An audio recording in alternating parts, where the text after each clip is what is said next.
الشیطان الرجیم بسم اللہ الرحمن الرحیم الحمد للہ الذی نور قلوب العارفین بنور معرفتہ واثبت فؤاد انبیائہ واولیائہ بقصص الانبیاء والمرسلین واکمل ایمان المسلمین والمؤمنین بولایت علی امیر المؤمنین علیہ السلام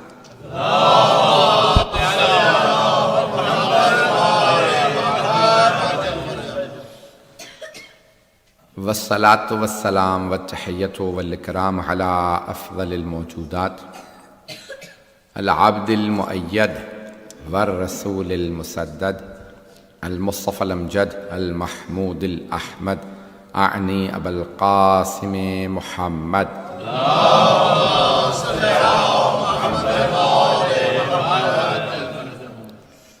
وعلى اوصیائہ لا سیما بقیۃ اللہ فی الارضین روحی وارواح العالمین لتراب مقدمہ الفدا واللعنۃ الدائمۃ علی اعدائہم اجمعین من الآن إلى قيام يوم الدين أما بعد فقد قال الله الحكيم في كتابه الكريم بسم الله الرحمن الرحيم قل لا أسألكم عليه أجرا إلا المودة في القربى صدق الله العلي العظيم صلوات اللهم صل على محمد. سب سے پہلے تو اس انڈرسٹینڈنگ کی معذرت، میری پہلے ایک مجلس تھی، شاہ صاحب کے ذہن میں تھا کہ کل رات آخری مجلس ہے، آج آخری مجلس تھی حسین مشن کی، بابو مراد کی بھی، جس کے سے تاخیر ہوئی ہے، میرے ہاتھ میں نہیں تھا، میں نے جتنی کوشش کی اس کے باوجود بھی معذرت. میں نے ان سلسلہ مجالس کے لیے یہ 9 مجالس رہیں گی انشاءاللہ تعالی آیہ مودت کا انتخاب کیا. اشرا تو یہ پورا سلسلہ اردو میں رہے گا نا. قرآن کریم کے 114 سورے ہیں، ہر سورہ کا ایک نام ہے. میں ہمیشہ کہتا ہوں اللہ نے قرآن میں بھی 1 اور 14 کو رکھا ہے. 114 سورے اور ہر سورہ کا کم از کم ایک نام ضرور ہے، کئی سوروں کے کئی نام ہیں، اور بہت سی آیات اتنی اہمیت کی حامل ہیں کہ ان آیات کے بھی نام جیسے آیت الکرسی، جیسے آیہ ولایت، جیسے آیہ تطہیر ہے، آیہ صخرہ ہے، جیسے آیہ مودت ہے، آیہ مباہلہ ہے. تو بہت سی آیات ہیں لیکن آیات کے بھی نام ہیں خاص اہمیت کے، جیسے احادیث کے بھی نام ہیں. جس طرح سے قرآن میں ناسخ و منسوخ ہے ویسے ہی حدیث میں بھی ناسخ و منسوخ. جس طرح سے قرآن کریم کے اندر بھی محکم و متشابہ ہے ویسے ہی حدیث میں بھی محکم و متشابہ ہے. مجمع میرے ساتھ؟ تو جس طرح سے قرآن کی اپنی کمپلیکیشنز ہیں ویسے ہی حدیث کی بھی اپنی کمپلیکیشنز ہیں. تو میں مطالب جو پیش کر رہا ہوں انشاءاللہ آیہ مودت. 2 لفظ ہیں، میں نے کسی مقام پہ پیش کیا تھا کہ ایک ہے محبت، ایک ہے مودت. دونوں عربی کے لفظ ہیں لیکن اردو میں محبت استعمال ہوتا ہے، مودت استعمال نہیں ہوتا، عام طور سے استعمال نہیں ہوتا. اب یہ ہم نے کیونکہ قرآن کریم سے یہ لفظ لیا ہے اس لیے ہم اس کو استعمال کر لیتے ہیں. تو ایک لفظ ہے حب سے ہے محبت، دوسرا ہے لفظ ود سے ہے مودت. تو نجعل لهم ودا، جیسے قرآن کریم میں ان الذین آمنوا وعملوا الصالحات سیجعل لهم الرحمن ودا. اللہ فرماتا ہے کہ وہ لوگ جو ایمان لائیں اور عمل صالح بجا لائیں، رحمان خدا ان کی مودت لوگوں کے دلوں میں ڈال دیتا ہے.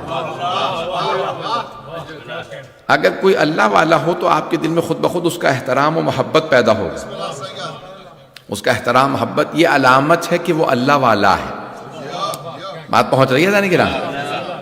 تو لیکن اللہ فرما رہا ہے کہ سَيَجْعَلُ لَهُمُ الرَّحْمَنُ وُدًّا، تو لوگوں کے دلوں میں اللہ محبت ڈالنے والا، تو لوگوں کے دلوں میں محبت بھی اللہ ہی ڈالتا ہے. لیکن کئی مرتبہ ظرف کا پاک ہونا بہت ضروری ہے. تو پاک ظرف ہوگا تو پاک ہستیوں کی محبت آئے گی. پتہ نہیں بات پہنچ رہی ہے نہیں پہنچ رہی؟ پتہ نہیں کہ اب یہ لفظ محبت بھی عربی کا ہے، لفظ مودت بھی عربی ہی کا لفظ ہے. تو اللہ نے لیکن استاد جوادی عاملی نے، آیت اللہ جوادی عاملی نے ایک بحث کی ہے. وہ فرماتے ہیں کہ محبت دنیا کی خاطر بھی ہو سکتی ہے، آخرت کی خاطر بھی ہو سکتی ہے، لیکن مودت صرف اللہ ہی کی خاطر ہوتی ہے. مودت صرف اللہ کی خاطر ہوتی ہے، دنیا کے لیے نہیں ہوتی. کئی مرتبہ انسان کسی سے محبت کرتے ہیں، لو ہے لیکن فار ورلڈلی ریزنز. ایک مرتبہ ہوتا نہیں فار گاڈلی ریزنز. مودت صرف گاڈلی ریزنز کے لیے ہوتی ہے، اللہ کی خاطر ہوتی ہے. اللہ نے کہا میرے حبیب کے قرابت داروں سے مودت رکھو، محبت نہیں.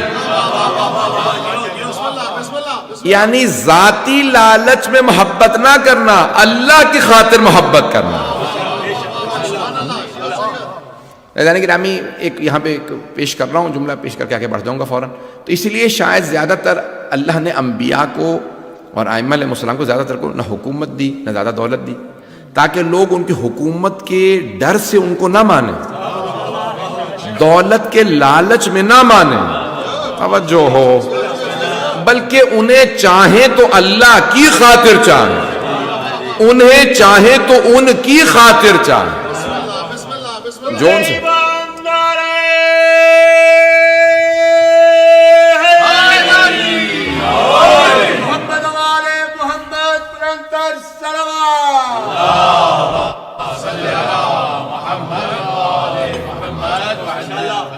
توجہ رہے گی. دیکھیں میں پاکستان 1.5 مہینے سفر کر کے آ رہا ہوں اور آج صبح سے مسلسل مجالس کے لیے باہر نکلا ہوں. گلے کی حالت میں جانتا ہوں اور اپنی حالت میں جانتا ہوں. بس آپ حضرات جو محبت میں سننے کے لیے آ گئے ہیں، میرے ٹوٹے پھوٹے الفاظ قبول فرما لیجیے گا. تو عزیزان گرامی، اللہ نے مودت کا تقاضا کیا. قل لا اسألکم الہدیہ. میں شان نزول پیش کر دوں، پھر انشاءاللہ اسی موضوع کو جاری رکھوں گا اس سلسلے کے دوران. تو شان نزول یہ ہے، شان نزول سمجھتے ہیں کہ جہاں پہ آیت آئی.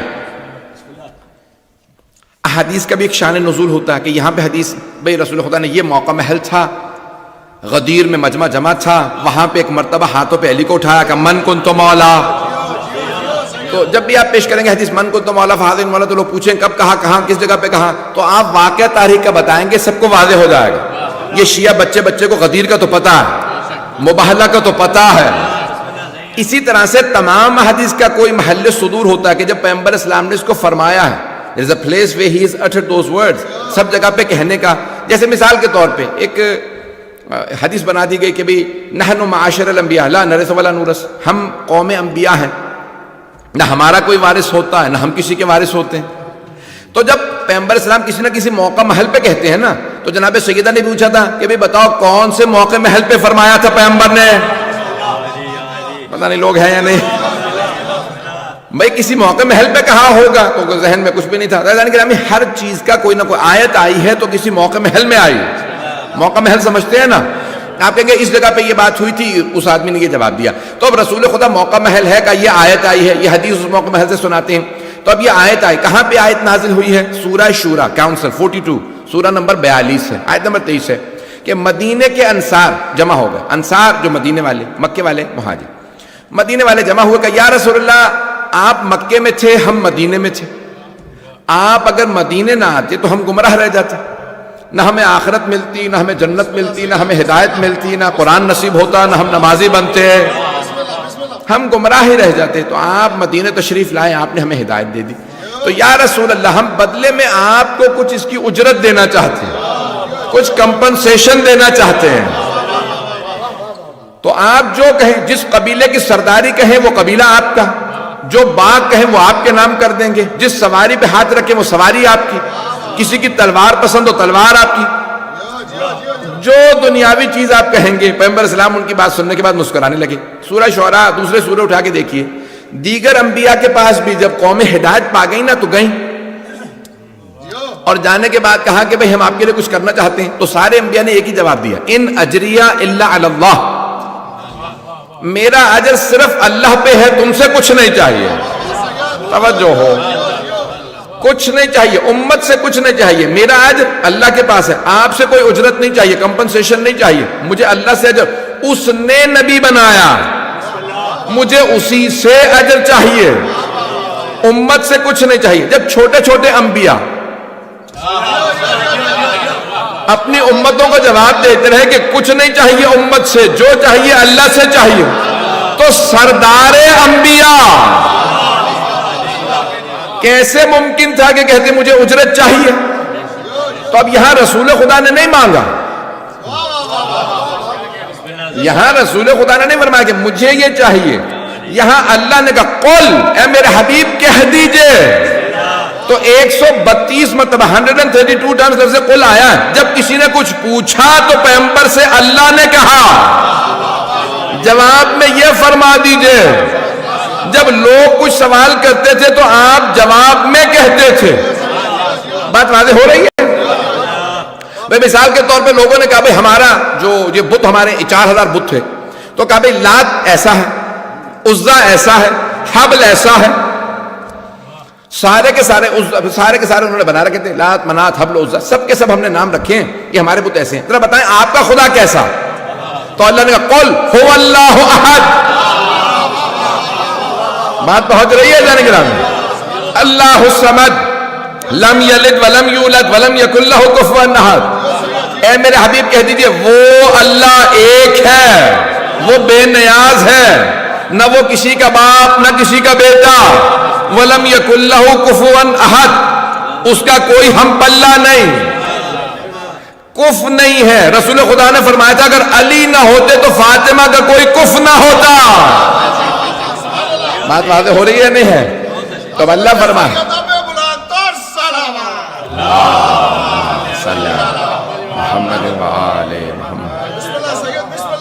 تو اللہ فرما رہا ہے اللہ کا کوئی ہم پلہ نہیں ہے، اس کا کوئی بھی کمپیٹیبل نہیں ہے، اس کا کوئی ہمسر نہیں ہے۔ تو اب اللہ نے ایک مرتبہ فرما دیا۔ تو اب یہاں پہ جہاں جہاں قل آیا نا، مثال کے طور پہ ایک آدمی ہڈی کو پیس کے لے آیا، میں نے اسے پیش کیا تھا ماہ رمضان میں شاید، کہ ہڈی کو پیس کے لے کے آیا، کہا کہ قال ومن یحیی العظام وہی رمیم، سورہ یاسین کے اندر ہے۔ اللہ کو اس کا سوال اتنا پسند آیا، قلب قرآن سورہ یاسین میں سوال رکھا۔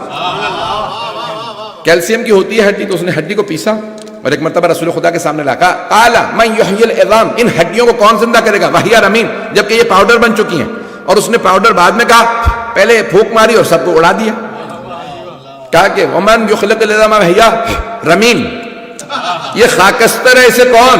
کہا قل یحییھا الذی انشأھا اول مرہ وہو بکل خلق علیم۔ میرے حبیب کہہ دیجئے جب یہ تھی ہی نہیں اس نے بنا دیا تھا، تو پلٹانا کون سی بڑی بات ہے؟ تھی نہیں اس نے بنا دیا تھا۔ تو یہاں جہاں جہاں قل آیا ہے 132 ہے، سارے تو قل نہیں پیش کر سکتا، سارا مت میں رہے گا میرے ساتھ؟ آپ سب کی محبت اسی طرح سے چلتی رہے، میں پیش کروں مطالعے۔ تو جہاں جہاں سوال ہوا وہاں پہ رسول خدا سے اللہ نے کہا میرے حبیب یہ کہہ دیجئے، قل یہ کہہ دیجئے۔ تب ایک مرتبہ جب سارے انصار نے کہا جو چاہیے، جو اجرت آپ کہیں گے ہم دے دیں گے، آپ نے ہمیں ہدایت دی، ہم بھی کچھ دینا چاہتے ہیں۔ تو اب سارے انبیاء سے ان کی امتیں کہتی رہیں جی کیا اجر دیں؟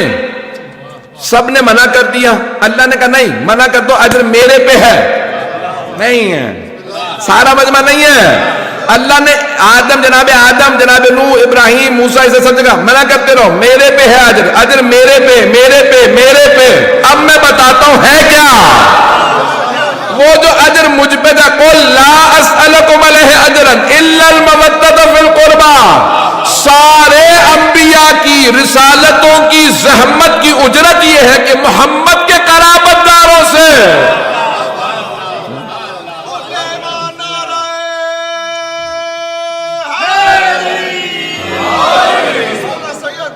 توجہ فرمائے جانے کہ سارے انبیاء کی رسالت کی زحمتوں کا بس ایک ہی مجھے اجر چاہیے، ہو سکے تو رسول خدا کے قرابت داروں سے مودت رکھو، اور کچھ نہیں چاہیے۔ یہ رسول خدا نے نہیں فرمایا، اللہ کہہ رہا، پتہ نہیں لوگ ہیں یا نہیں۔ حبیب خدا نے کچھ نہیں مانگا، اللہ نے فرمایا قل کہہ دیجئے لا اسألکم علیہ اجر، مجھے تم سے کچھ بھی اجرت نہیں چاہیے، کوئی اجر نہیں چاہیے، الا المودۃ فی القربى، سوائے اس کے کہ میرے قرابت داروں سے مودت رکھو۔ بعض لوگوں نے یہ کہا کہ نہیں، رسول خدا نے بھی کچھ نہیں مانگا، اور وہ اسی آیت کو پیش کرتے ہیں، کہتے ہیں قل لا اسألکم علیہ اجرا، مجھے کچھ نہیں چاہیے، الا المودۃ فی القربى، حتیٰ کہ قرابت داروں سے مودت بھی نہیں چاہیے۔ لیکن اللہ نے کیا کیا، قرآن ہی میں ان کا جواب دے دیا۔ توجہ، اللہ نے کہا میرے حبیب ان سے کہہ دیجئے وما سألتکم من اجر فہو لکم، وہ جو میں نے تم سے اجر مانگا ہے وہ میرے لیے نہیں ہے، تمہارے ہی کام آئے گا۔ لوگ ہیں یعنی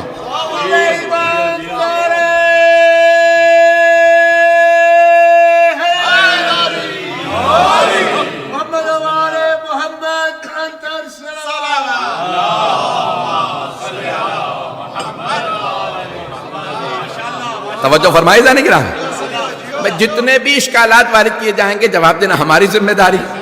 جو بھی شبہہ کہے گا کوئی بھی ڈاؤٹ لے کے آئے گا اس ڈاؤٹ کا جواب دینا اس اعتراض کا جواب دینا ہماری ذمہ داری. تو وہ کہتے ہیں کہ نہیں کوئی اجر نہیں مانگا تھا تو پھر یہاں پہ اللہ کیوں فرما رہا ہے اے میرے رسول کہہ دیجئے وہ جو میں نے اجر مانگا ہے نا وَمَا سَأَلْتُكُم مِّنْ أَجْرٍ فَهُوَ لَكُمْ وہ جو میں نے اجر مانگا ہے وہ آپ ہی کے کام آئے گا. توجہ کچھ لوگ نہیں پہنچے ہیں. جو میں نے اجر مانگا ہے میرے لیے نہیں ہے. کیا آپ کبھی ان کے تو رشتہ دار ہیں نا اس لیے کہہ رہے ہیں بھئی ان کے تو قرابت دار ہیں. کہ نہیں میرے قرابت داروں کی مودت سے مجھے فائدہ نہیں تمہیں ہی فائدہ ہے. آیت پیش کر دوں آیت سن لیجئے ایک اور.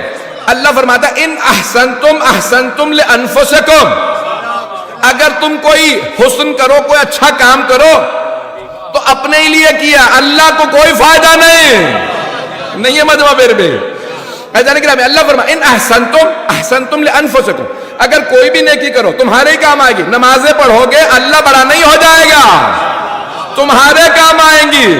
روزہ رکھو گے تمہارے کام آئے گا. حج کرو گے تمہارے کام آئے گا. زیارات پہ جاؤ گے تمہارے کام آئیں گی. خمس زکات دو گے تمہارے کام آئے گا. توجہ کوئی بھی کام کرو گے اللہ کو کوئی فائدہ نہیں تمہارے ہی کام آئے گا. آل محمد کی مودت رکھو گے تمہارے ہی کام آئے گی دنیا میں بھی آخرت میں بھی. دنیا میں دنیا میں کیا فائدہ ہوگا دنیا میں عبادات قبول ہوں گی دنیا میں عبادات قبول ہوں گی آخرت میں شفاعت ملے گی. وہ حضرات نہیں پہنچے ان کے لیے میں اور وضاحت کر دوں کہ دنیا میں اعمال قبول ہوں گے عبادات کہا کہ بھئی پتہ کیسے چلے کہ نماز قبول ہو رہی کہ مولا نمازیں تو بہت پڑھ رہا پتہ کیسے چلے قبول ہو رہی کہ ان الصلاۃ تنہی عن الفحشاء والمنکر نماز جو ہے برائیوں سے روکتی اگر رک رہے ہو تو قبول ہو رہی. نشانی یہ ہے کہ برائیوں سے رکتا نشانی یہ ہے نماز قبول ہونے کی انسان برائیوں سے رکتا کہ مولا شرط کیا ہے نشانی قبول ہونے کی نماز کی عبادات کی نشانی یہ ہے کہ انسان برائیوں سے رکتا ہے. شرط کیا کنڈیشن کیا کن کنڈیشنز پہ نماز قبول ہوتی ہے کہ ہماری ولایت ہو تو عبادتیں قبول ہوتی ہیں. عبادتوں کی روح کا نام ولایت ہے.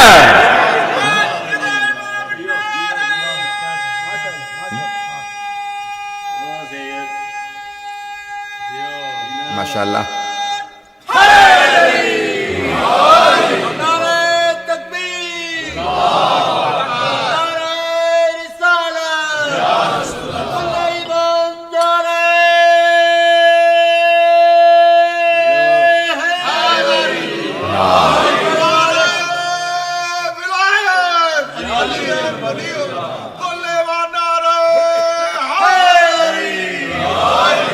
توجہ ہے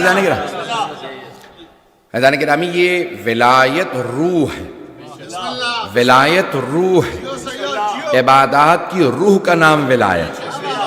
تو بہت سی جگہوں پہ آپ چلے جائیں گے عبادات بہت زیادہ ہیں روح نہیں ہے. پتہ نہیں مجمع ہے یا نہیں ہے روح نہیں ہے. عبادات کی روح بہت ضروری ہے. انسان کی روح نکال لے تو بے جان ہو جاتا ہے مردہ ہو جاتا ہے. عبادت بھی مردہ ہے اگر روح نہ ہو اور روح ہے ولایت. جب تک کہ ولایت نہ ہو تب تک انسان کی عبادات قبول نہیں. شرط قبولیت تمام عبادات کی شرط جو ہے وہ ہے ولایت. اگر ولایت نہ مانتا ہو اس کی عبادات قبول نہیں. مجمع بہت گھبرا کے سن رہا اور میں اور زیادہ گھبراؤں گا. تو جانے کی رامی یہ تمام عبادات کی شرط جو ہے کنڈیشن جو ہے وہ ولایت ہے. کیوں آئیں ذرا ایک آیت پیش کر دوں پھر آگے بڑھوں. تو جانے کی رامی جیسے ہی جناب سرور کائنات نے اعلان کیا من کنت مولا ہو فہذا علی مولا تو اللہ نے فوراً آیت نازل کر دی الیوم اکملت لکم دینکم واتممت علیکم نعمتی ورضیت لکم الاسلام دینا. آج ہم نے دین کو مکمل کر دیا نعمتوں کے اتمام پہ پہنچا دیا. اتممت علیکم ورضیت لکم الاسلام دینا، اس اسلام سے راضی ہوں جس میں ولایت ہو۔ بھائی دین سے اللہ تب تک راضی نہیں جب تک اس میں ولایت نہ ہو۔ تو کسی کو رضی اللہ کیسے بنایا جا سکتا ہے جب تک وہ علی کا ماننے والا نہ ہو؟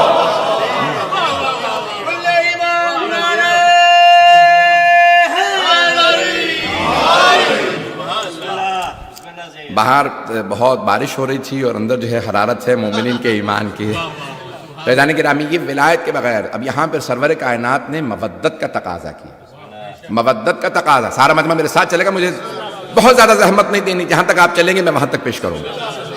فیضان گرامی اب یہ سرور کائنات نے محبت کا تقاضا کیا، مودت کا تقاضا کیا، اور بار بار تقاضا کیا، اور چاہتے ہیں کہ لوگ میری آل سے محبت کریں، اور صرف کہا نہیں، محبت کر کے دکھائے۔ ایک مرتبہ میں آپ سے کہتا ہوں ایسا کیجئے، خود نہیں کرتا۔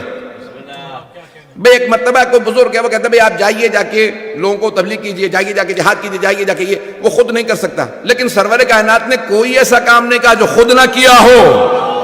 نہیں ہے مجمع؟ تو آل سے مودت دکھائی، کبھی چادر اڑھا کے بتایا، کبھی کاندھوں پہ سوار کر کے بتایا، کسی کی تعظیم میں کھڑے ہو کے بتایا، ہر مقام پہ بتایا مجھے ان سے محبت ہے۔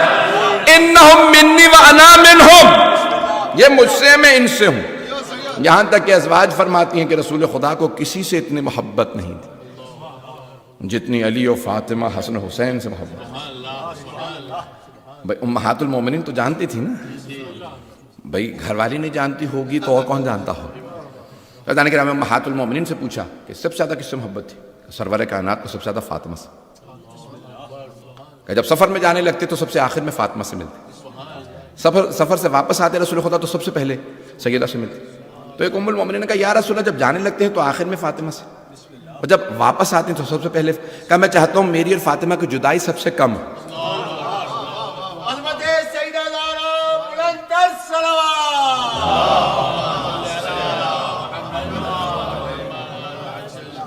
میری اور سیدہ کی جدائی سب سے کم ہو، کہ مجھے سب سے زیادہ محبت فاطمہ سے۔ کون بتا رہی ہیں؟ امہات المومنین۔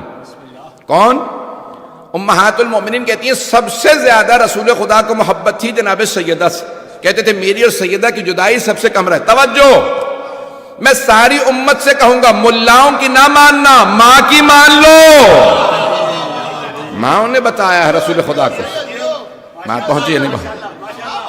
امہات المومنین بتا رہی ہیں کہ سب سے زیادہ محبت رسول اسلام کو خاتون جنت سے تھی، کہ کوئی بی بی جناب سرور کائنات کو اتنی عزیز نہیں تھی۔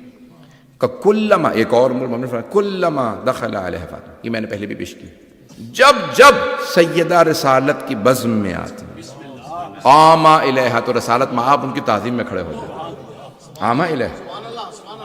ابھی گئی ہیں پھر واپس آ جاتی ہیں، پھر عزیزان گرامی یہ محبت کا اتنا اظہار، یہ ان کی تعظیم سکھانا، حتیٰ مسجد نبوی میں۔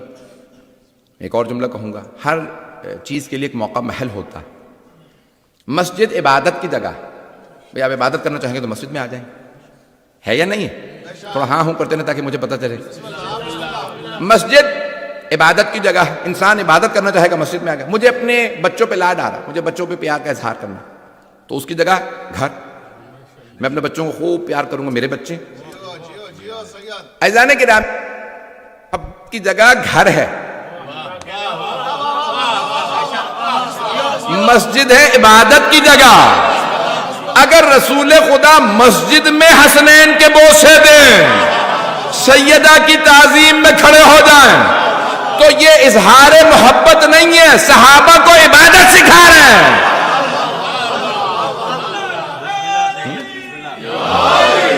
بات پہنچ رہی ہے جانے کے رانے؟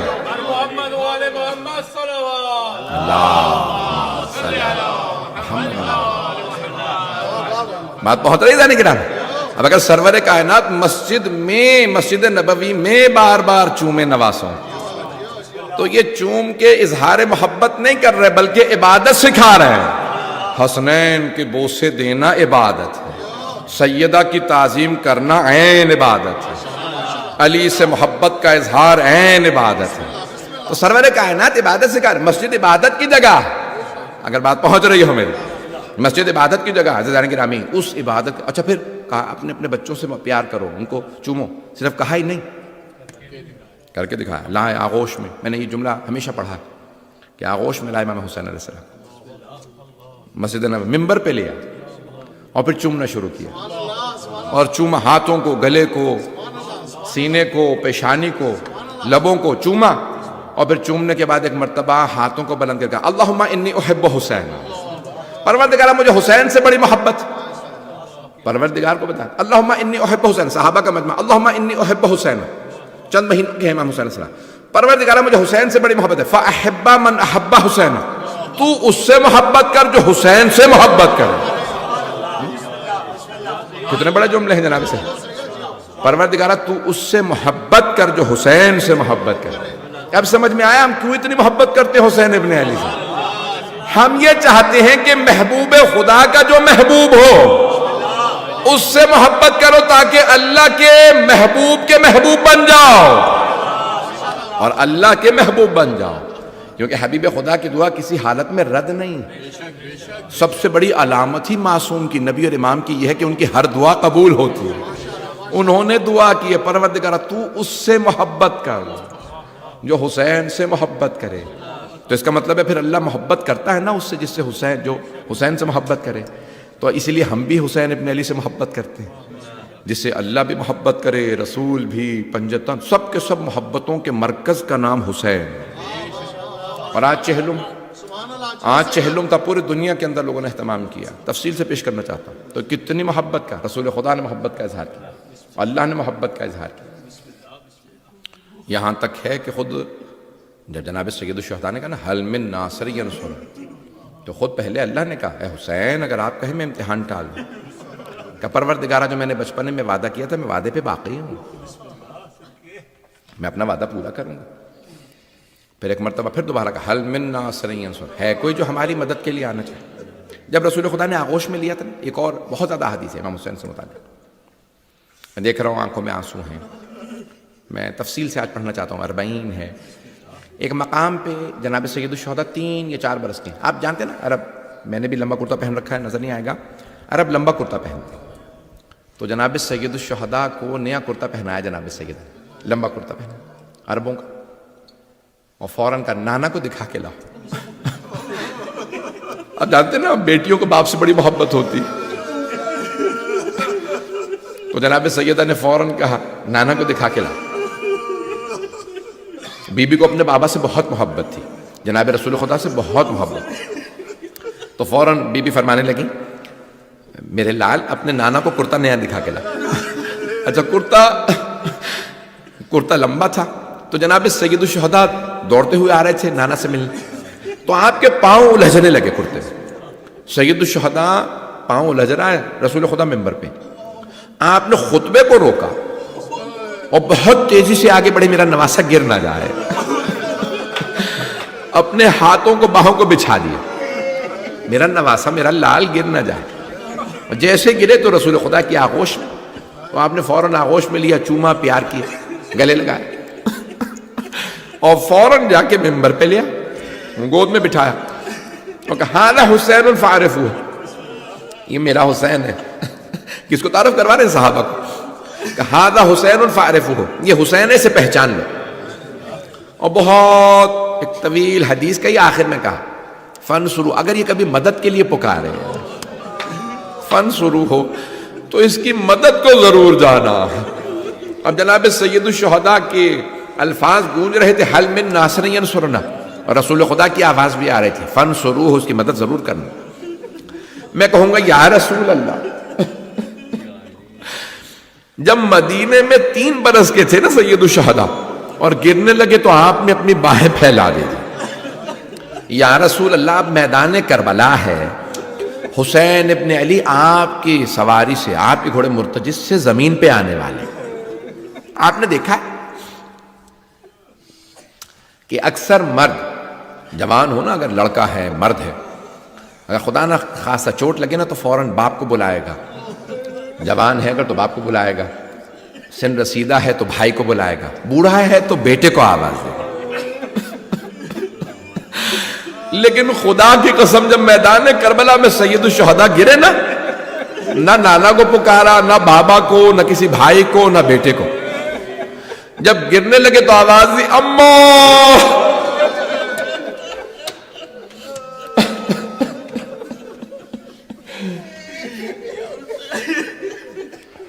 ایک مرتبہ اپنی ماں کو پکارا. بس آج پڑھ پاؤں، پتہ نہیں پڑھ پاؤں گا کہ نہیں پڑھ پاؤں گا. تو ایک مرتبہ جناب سید الشہداء ماں کو پکارنے لگے. کیوں؟ سارے انبیاء کی ارواح میدان کربلا میں موجود تھے اور دیکھ رہی تھی جناب سید الشہداء کی قربانی کہ آج قربانی حسین ابن علی. جناب امیر المومنین موجود تھے، امام حسن مجتبیٰ، تمام انبیاء کی ارواح سب موجود ہے، سب دیکھ رہے ہیں. لیکن ایک بی بی تھی جو صرف دیکھ نہیں رہی تھی، وہ بار بار آگے بڑھ کے کہہ رہی تھی میرے لال بس. اتنے زخم تیرے جسم پہ، اتنے تیر، اتنی تلواروں کے وار. جناب سیدہ دیکھ رہی ہیں بار بار. اب ماں تو بس بھئی مجھے 40 کے مصائب کو پیش کرنا. جناب سید الشہداء یہاں ایک مرتبہ میدان کربلا میں زمین پہ آئے. جب زمین پہ آئے نا، اب میں بڑے مؤدب انداز سے ادب کے ساتھ پیش کروں گا. جیسے زمین پہ آئے تو بس یہی فرق ہے امام حسن حسین میں. امام حسن کے لاشے میں تیر تھے، امام حسین کا لاشا تیروں پہ بلند. تیروں پہ لاشا بلند ہے. جیسے زمین پہ آئے سجدے میں جانا چاہتے تھے، سجدے میں جا نہیں سکے. کیوں؟ تیر اتنے زیادہ تھے. تو ایک مرتبہ عمر سعد نے آواز دی کون ہے حسین ابن علی کے سر کو قلم کر لے. حسین گر گئے. کسی میں ہمت نہیں تھی، کوئی آگے نہیں بڑھتا تھا. ایک مرتبہ شمر نے کہا میں حسین کا سر قلم کروں. جیسے قریب آیا نا تو آپ نے ایک مرتبہ رو کے کہا شمر میں تیرے نبی کا نواسا ہوں میں تیرے نبی کا نواسا ہوں. کہا ہاں مجھے پتا ہے آپ فاطمہ الزہرا کے بیٹے ہیں، مجھے پتا ہے آپ علی مرتضیٰ کے بیٹے ہیں. بس بھئی اب مجھے تفصیل میں شہادت کو نہیں پڑھنا، مجھے آج پڑھا نہیں جائے گا. تو ایک مرتبہ جناب سید الشہداء کا وہ آخری وقت ہے، جس طرح سے کوئی رونے میں بخل نہ کرے. شاہ صاحب نے چراغ بھی بجھا دیا تاکہ کوئی شرم محسوس نہ کرے. آنسو بہائے، آنسو بہائے. اور کوئی اگر روئے تو کوئی حیا محسوس نہ کرے. چوتھے امام کی عادت ہی چراغ بجھا دو کیونکہ نئی نئی مجلسیں ہیں. کوئی رونے میں حیا محسوس نہ کرے. اور پھر مولانا نے فرمایا میرے بابا پہ ایسے رویا کرو جیسے بوڑھی ماں جوان بیٹے پہ روتی. اجرکم اللہ. بس بھئی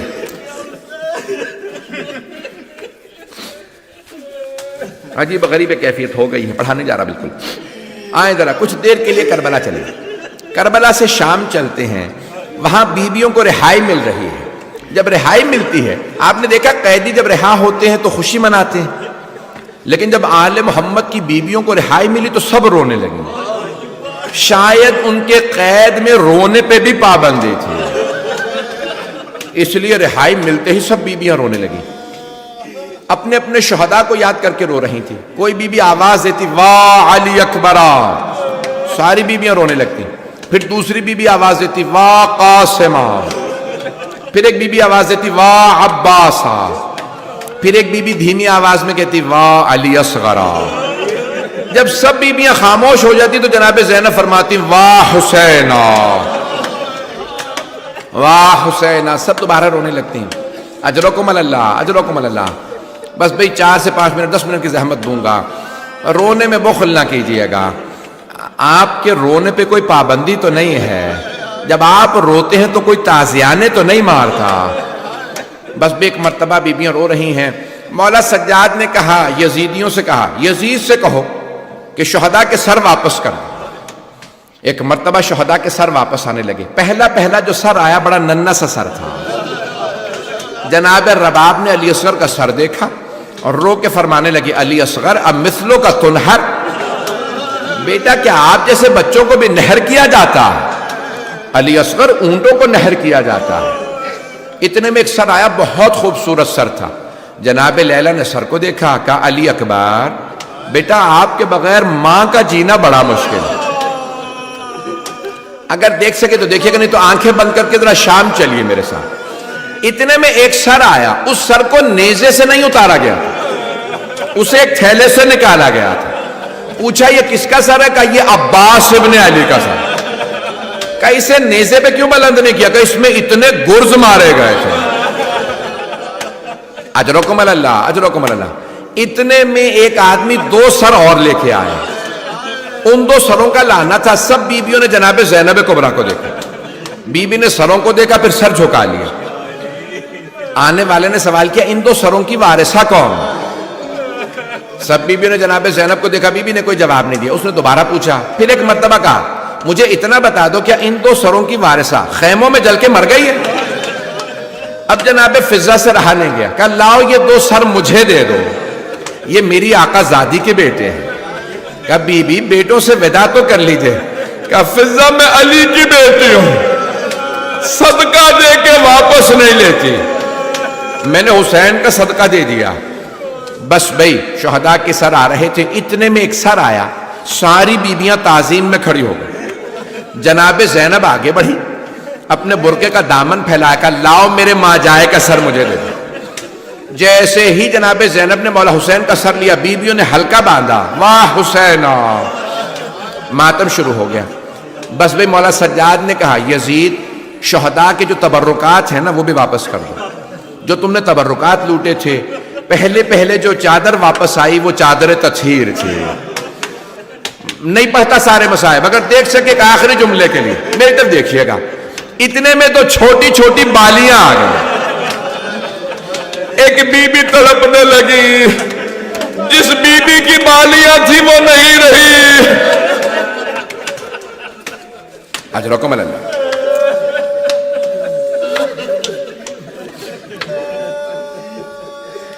4 سے 5 منٹ کی زحمت دوں گا۔ شہداء کے سر آ گئے، تبرکات آ گئے، تفصیل میں نہیں جاتا۔ ایک مرتبہ مولا سجاد نے فرمایا پھوپھی اماں 3 دن ہو گئے بیویوں کو روتے ہوئے، سب بیویوں سے کہہ دیں صبح تیار رہیں، ہم مدینے واپس چلے جائیں۔ صبح نمودار ہوئی، مولا سجاد نے سوال کیا پھوپھی اماں بیویاں تیار ہیں؟ جناب زینب نے فرمایا بیٹا سجاد سب بیویاں تیار ہیں، لیکن آپ کی ماں رباب کا پتہ نہیں، نہ جانے فجر کے بعد کہاں چلی گئی۔ مولا سجاد کے آنسو بہنے لگے گا پھوپھی اماں مجھے پتا ہے میری ماں کہاں گئی، میرے ساتھ چلے راستے سے ماں کو لے لیں گے۔ جب کچھ دور گئے نا تو ایک مرتبہ جناب زینب نے کہا بیٹا سجاد یہ راستہ تو زندان کو جاتا۔ کہا پھوپھی اماں میری ماں زندان کی ایک چھوٹی سی قبر سے وداع کرنے گئی۔ علماء کہتے ہیں جیسے ایک ماں بچے سے لپٹ کے روتی ہے نا، جناب رباب قبر سے لپٹی ہوئی تھی اور رو رو کے کہہ رہی تھی بیٹی اٹھو ہم مدینے جا رہے ہیں۔ سب سے زیادہ آپ کو شوق تھا مدینے جانے کا۔ اجرکم اللہ۔ اگر کہیں تو میں مصائب بند کر دیتا ہوں، چند جملے اور پڑھا دوں مصائب کے۔ بس بھئی ایک مرتبہ جناب زینب نے بازو پکڑا، کہا رباب بس کرو۔ چلا قافلہ، ایک مقام پہ چند دن بعد قافلہ پہنچا تو بشیر ابن جزلم قافلے کو مدینے لے جا رہے تھے۔ ایک مرتبہ بشیر نے کہا اے سید سجاد یہاں سے راستہ مدینے بھی جاتا ہے کربلا بھی جاتا ہے، آپ کو مدینے جانا ہے یا کربلا جانا؟ بس کربلا کا نام آنا تھا بیبیاں تڑپنے لگی۔ ایک مرتبہ جناب زینب نے کہا اے سید سجاد ہم شہداء کے لاشیں تپتی ریت، کچھ دیر کے لیے ہمیں کربلا لے جائیے، ہم شہداء کی قبور کی زیارت کرنا چاہتے ہیں۔ مولا سجاد نے کہا بشیر ہمیں کربلا لے چلو۔ آپ جانتے ہیں نا ہر بیٹا چاہتا ہے لوگ مجھے باپ کا پرسہ دیں، لوگ مجھے گلے لگائیں، دنیا کی رسم ہے بیٹوں کو گلے لگا کے باپ کا پرسہ دیا جاتا، لیکن کسی نے مولا سجاد کو گلے نہیں لگایا تھا۔ عاشورہ کے بعد کسی نے مولا سجاد کو پرسہ نہیں دیا تھا۔ اب مولا کی نگاہیں اپنوں کو تلاش کر رہی تھی۔